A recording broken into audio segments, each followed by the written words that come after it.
Ubica mog oca je jedna od najpopularnijih serija na našim prostorima. Ona je, zahvaljujući dobroj ekipi, postigla veliku zainteresovanost kod domaće publike. Kako saznajemo, u decembru bi trebalo da počne snimanje nove sezone, a castinzi za nove glumce se uveliko rade.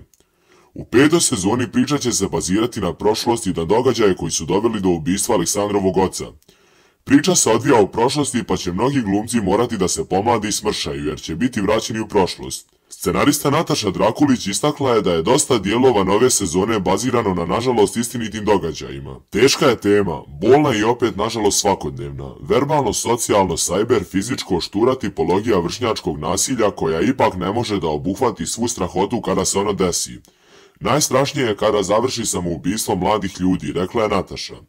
Nataša još dodaje da će se lik Mileta Jakovljevića vidjeti fizički. Na veliku radost svih gledaoca ona je najavila da će gledaoci u budućnosti uživati u 6. sezoni.